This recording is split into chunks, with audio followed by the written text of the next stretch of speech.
Take a good look. This is the latest information we have from our content partners as we are learning the suspect in custody on this Friday in connection with the assassination of Charlie Kirk is a 22-year-old from Utah. Law enforcement officials confirming that to the Associated Press. Authorities identifying the suspect as Tyler Robinson. Now, a lot to discuss, and as we continue this thorough and detailed coverage, I want to transition and bring into the conversation none other than Tim Rebele. He previously worked for the Secret Service for 22 years on the Presidential Protective Detail. Tim, a pleasure having you join us here on Live Now from Fox. Hello to you. Hello to you. Thanks for having me. So a lot to discuss.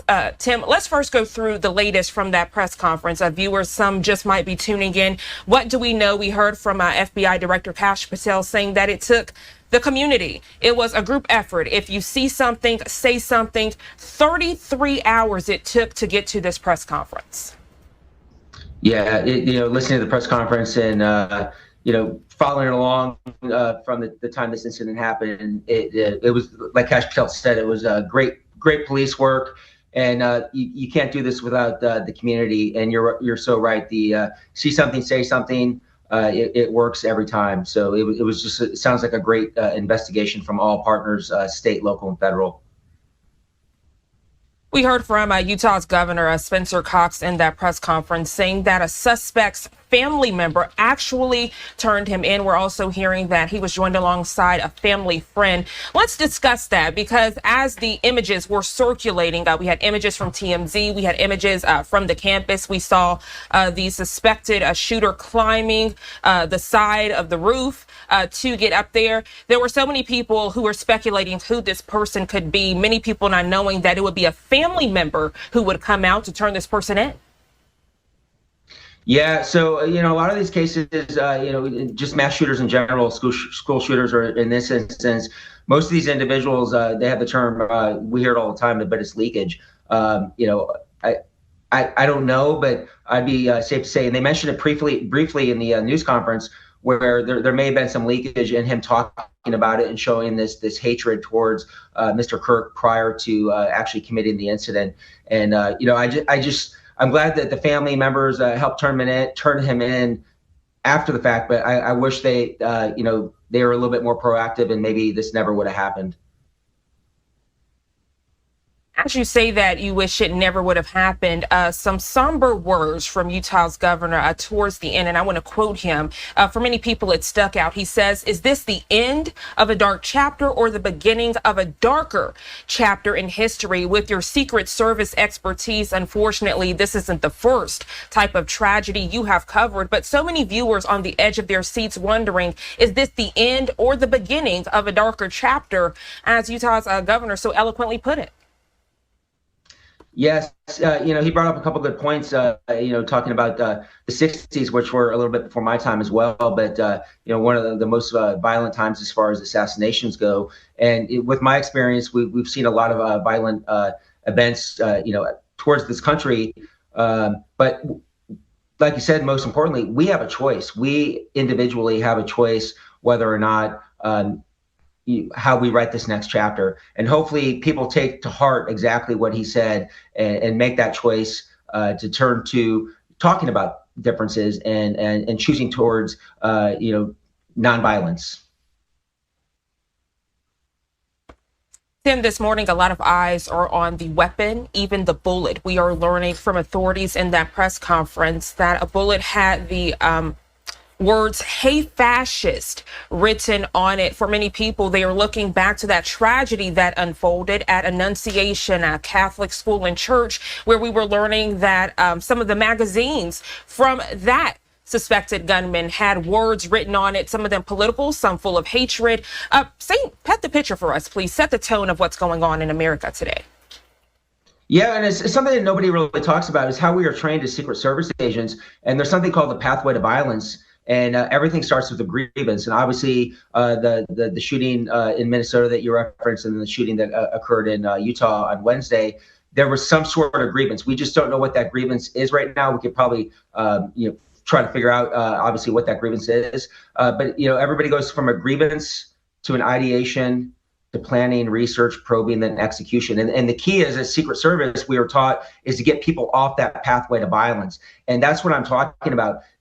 These individuals show a grievance, and they're writing on the shell casings, and they're writing manifestos. We don't know exactly if this individual had a manifesto or not, but they're providing information prior to their acts or the execution of the violent act. And that's where we need to be better as a country. We need to see something, say something. As a friend, I don't know for certain, but there was probably some sort of leakage along his pathway to violence, where he had the grievance to the ideation, the planning, the research before he executed. I don't know, for instance, but I'd be safe to say that he probably researched that site prior to committing the act on Wednesday. He probably did a dry run. He drove. He found out where to park in the neighborhood. He just didn't do that, on a whim. So we all need to be better as Americans. And if something we hear doesn't sound right, we need to talk about it, and then obviously talk to the authorities, state, local, or federal. Yeah, Tim, as you discuss a potential manifesto, we did learn in that press conference that the family is saying that the suspect became more, quote, political recently, as it relates to the current climate, as it relates to MAGA, as it relates to, the Republican Party and the Democratic Party. Are you seeing more of that in your line of work for those people that might not agree with what's happening in America, so they think they can take what's going on into their own hands, literally, to potentially make a change, even if it turns deadly? Yes, unfortunately, and the rhetoric on both sides, it justifies in people's mind that they could take a violent act to end whatever they may disagree with. So from the highest levels of this government, we all need to just put our differences aside and stop with this rhetoric. We can do it. You and I can do it. But I really hope, most importantly, our elected officials in and around the country can stop with this rhetoric on both sides, every part of the aisle, and we get back to some source of just humanity here, and so these people don't feel empowered to carry out these acts. Tim, with your Secret Service experience, and I want you to detail it for us, for maybe the average person that might not understand what it takes to carry out safety and security, not only for the person that might be speaking at these type of political or school events, but also for those that are attending, in this case, students and faculty on the campus. So if we look back in time, we look back to the political season at that time, former President Donald Trump, we remember that tragic day where someone scaled a roof and then shot him in the ear, and so many people posing that question: how did this happen? How did Secret Service miss this? How did law enforcement not know to be on the roof already so that this doesn't happen? Months later, we are now in 2025, and we see the worst has happened to Charlie Kirk. It wasn't an ear. He lost his life. Are you seeing that strides are being made to make sure this doesn't happen again, or are you seeing a stop point to where people are just assuming that it's already done? Maybe law enforcement, they aren't all on the same page. Paint that picture for us, please, because a lot of unanswered question as it relates to how did this happen in the first place? Yeah, so that's a great question. So, I'm retired from the Secret Service, so I don't want to speak to what they're doing this at this time. But I know that they've learned from that horrible experience in Butler, Pennsylvania, and they're only going to be stronger moving forward. They've been around for 160 years, and for the next hundreds of years, they're going to be even stronger. But from a level of like an individual like Mr. Kirk, he is protected by typically retired federal agents or local law enforcement. But what needs to happen is the holistic approach of a good security advance, and that starts with threat intelligence. And an individual like Mr. Kirk, you conduct an open source threat intelligence summary, and you can tell that the threat is high. Then that dictates how you approach these sites. And we're looking at some footage here of Utah Valley University, and you need to conduct a site assessment. And I've never been there, but there's high ground everywhere. You spend some time, a day, a week prior, and you create that site assessment. Then you create an advanced document for the actual visit. And everything we've been told is they had 6 security officers from the university there. Then obviously Mr. Kirk had his own detail.